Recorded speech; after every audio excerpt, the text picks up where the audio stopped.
आज आप सुने पूर्णिमा का संपूर्ण व्रत कथा। पूर्णिमा व्रत कथा। द्वार पर योग में एक समय की बात है कि यशोदा जी ने कृष्णा से कहा, हे कृष्णा, तुम सारे संसार के उत्पन्न करता, पोषण और उसके संहार करता हो। आज कोई ऐसा व्रत मुझसे कहो जिसके करने से मृत्युक लोक में स्त्रियों को विधवा होने का भय ना रहे और यह व्रत सभी मनुष्यों की मनोकामना पूर्ण करने वाला हो। श्री कृष्ण कहने लगे, हे माता, तुमने अति सुंदर प्रश्न किया है। मैं तुमसे एक ऐसा ही व्रत को विस्तार से कहता हूँ। सौभाग्य की प्राप्ति के लिए स्त्रियों को अर्थात 32 पूर्णिमाओं का व्रत करना चाहिए। इस व्रत को करने से स्त्रियों को सौभाग्य संपत्ति मिलती है। यह व्रत अचल सौभाग्य को देने वाला है और भगवान शंकर के प्रति मनुष्य मात्रा की भक्ति को बढ़ाने वाला है।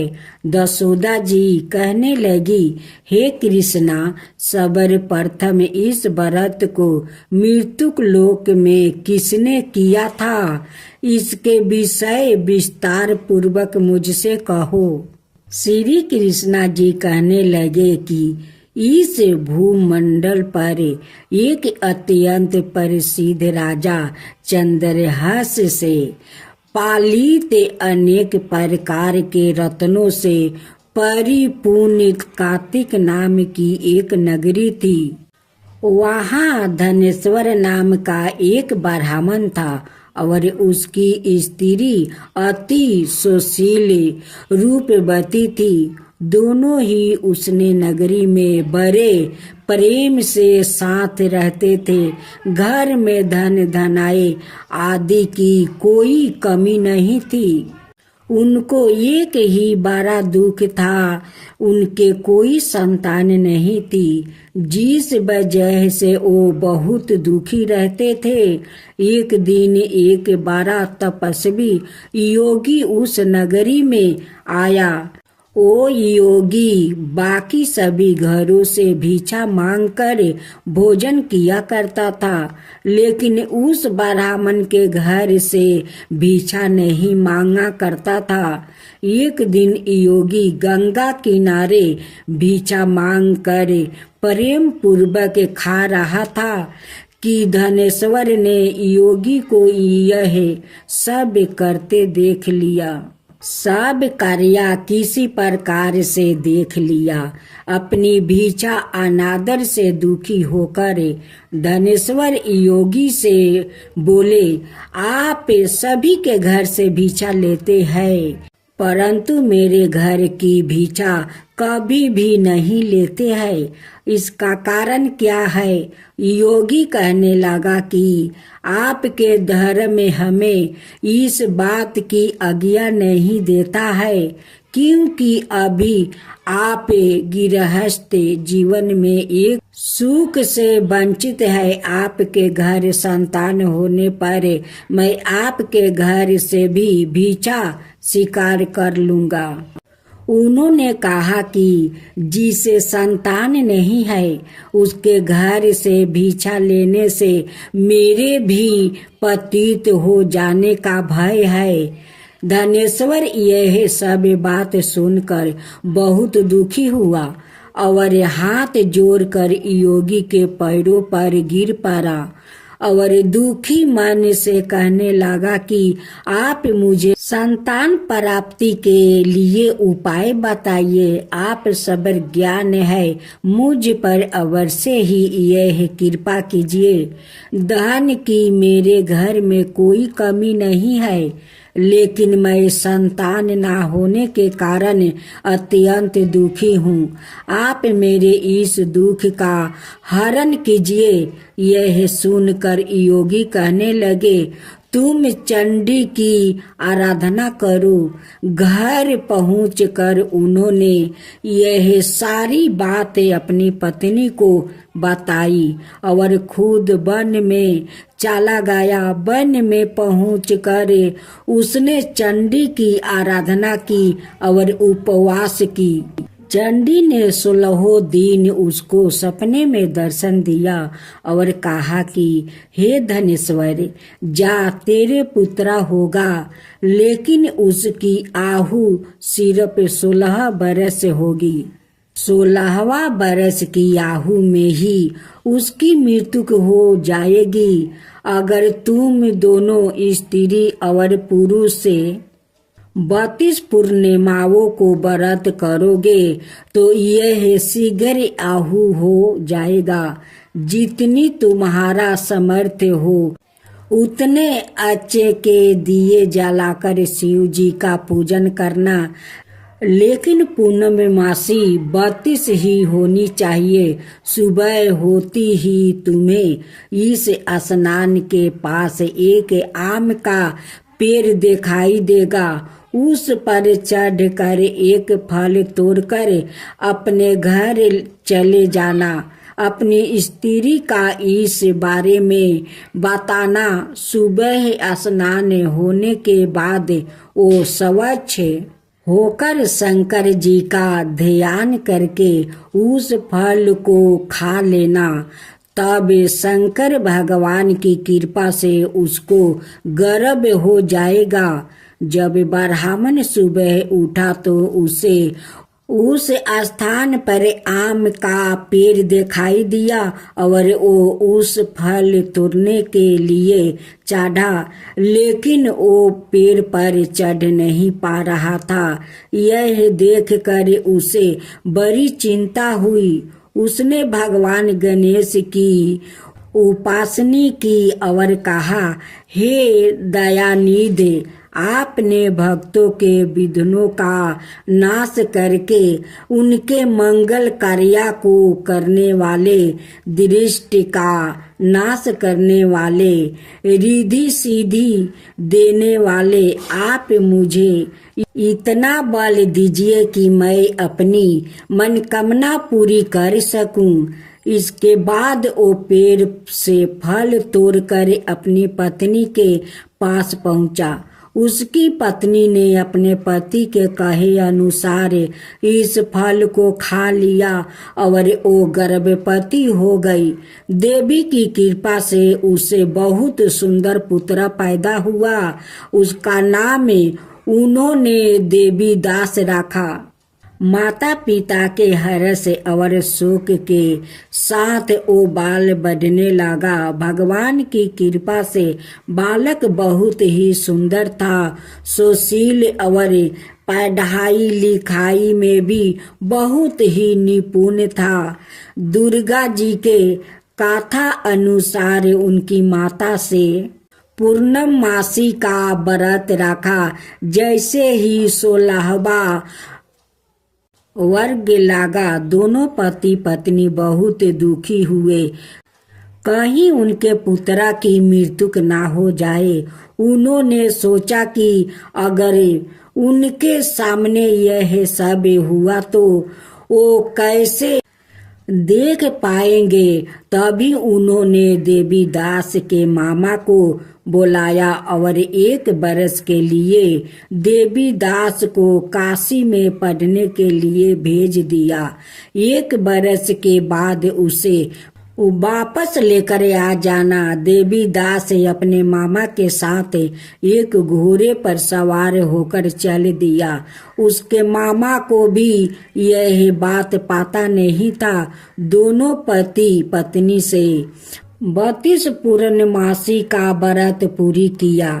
दूसरी तरफ मामा और भांजा दोनों रात गुजारने के लिए रास्ते में एक गांव में रुका। उस दिन उस गांव में ब्राह्मण की कन्या का विवाह होने वाला था। जिस धर्मशाला में वर और बारात के बाकी लोग रुके हुए थे, उसी धर्मशाला में देवीदास और उसका मामा ठहर गया।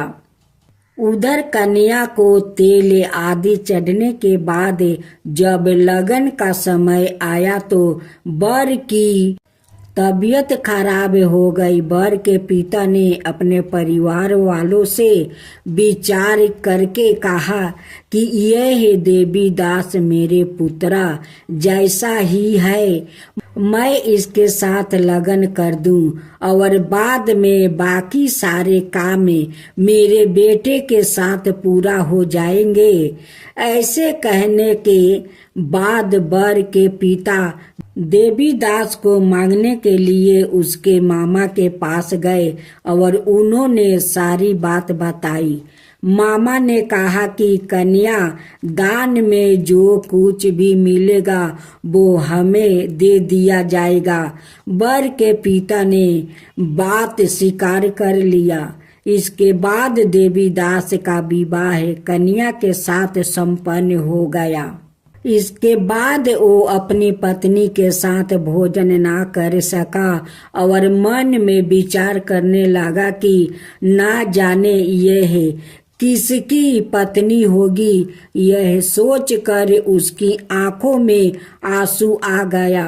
तब बंधु ने पूछा कि क्या बात है, आप उदास क्यों है। तब उसने सारी बात पत्नी को बता दिया।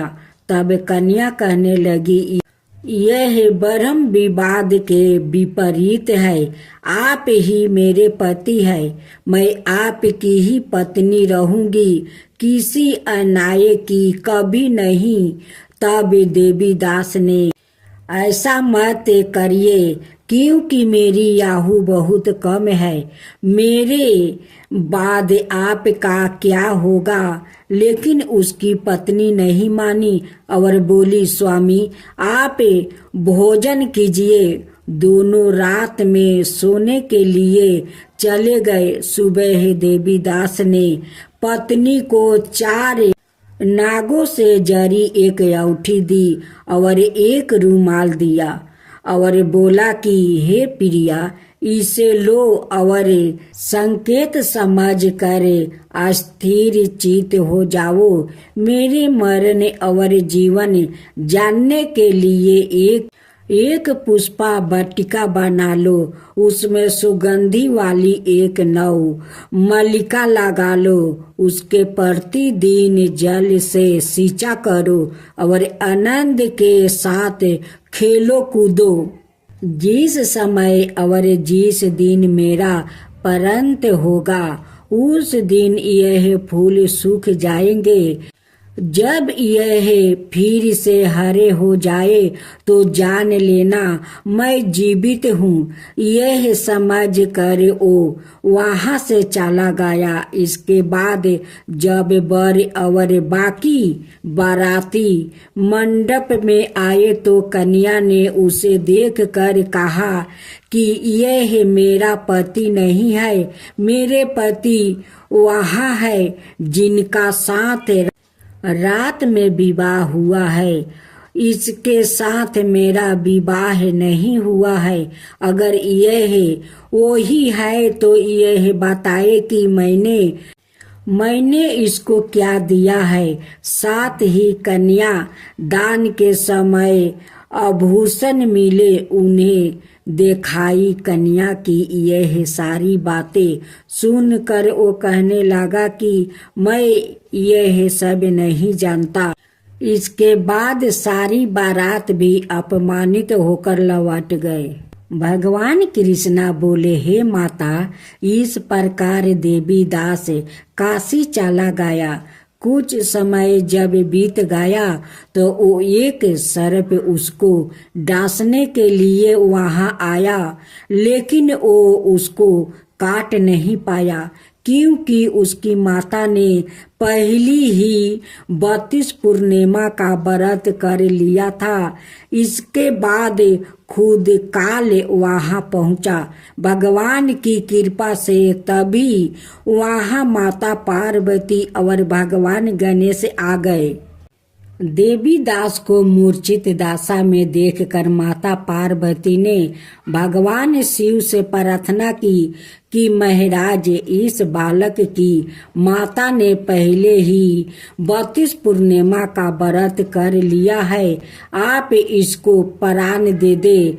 भगवान शिव ने माता पार्वती के कहने पर उसे प्राण दान दे दिया। उधर उसकी पत्नी उसके काल की प्रतीक्षा कर रही थी। उसकी पत्नी ने जाकर देखा कि पुष्पा और पत्रा दोनों ही नहीं है, तो उसको बहुत आश्चर्य हुआ। और जब उसने देखा कि पुष्पा वाटिका फिर से हरी हो गई है, तो वो समझ गई कि उसका पति जीवित हो गया है। इसके बाद वो बहुत ही प्रसन्न होकर अपने पिता से कहने लगी कि मेरे पति जीवित है। उन्होंने ढूंढने जब 16वां बरस व्यतीत हो गया, तो देवी दास भी अपने मामा के साथ काशी चल दिया। इधर उसकी पत्नी के परिवार वाले उन्हें ढूंढने के लिए जा ही रहे थे कि उन्होंने देखा कि देवी दास और उसका मामा उधर ही आ रहे थे। उसको देखकर उनके ससुर बहुत प्रसन्न हुए और उसे अपने घर ले आया। वहाँ सारा बर इकट्ठा हो गया और कन्या ने भी उसे पहचान लिया। देवी दास ने इसके बाद अपनी पत्नी और मामा को लेकर वहां से चल दिया, जिसके ससुर ने भी उसे बहुत धन दहेज दिया। जब वो अपने घर की तरफ चल रहा था, तो उसके माता पिता को लोग ने खबर कर दिया, तुम्हारा पुत्रा देवी दास अपनी पत्नी और मामा के साथ आ रहा है। ऐसा समाचार सुनकर पहले तो उन्हें विश्वास नहीं हुआ, लेकिन जब देवी दास आया और उसने अपने माता पिता के पैर छुए, तो देवी दास के माता पिता ने उनका माथा चूमा और दोनों को अपने सीने से लगा लिया। दोनों के आने की खुशी में धनेश्वर ने बहुत दान दक्षिणा ब्राह्मणों को दिया।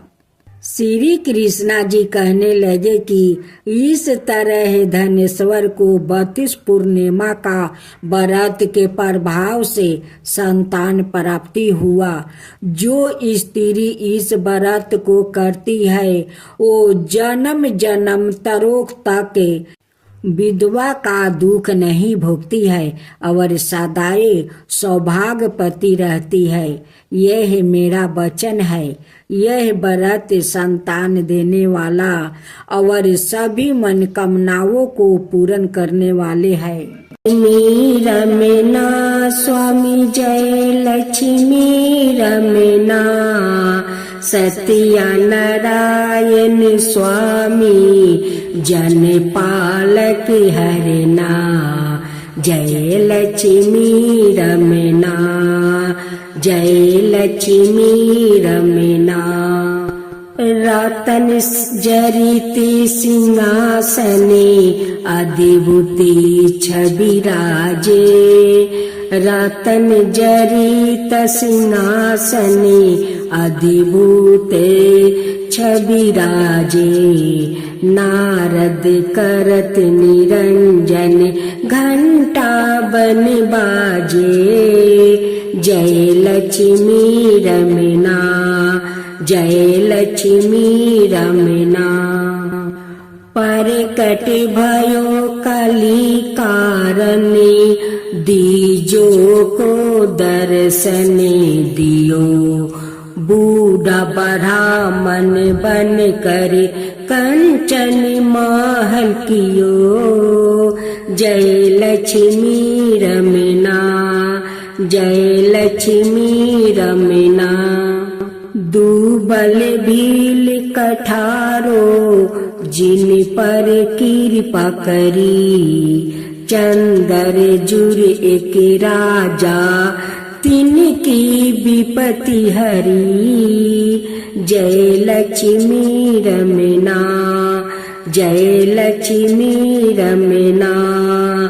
चंदर जुरे के राजा, तिनकी विपत्ति हरी।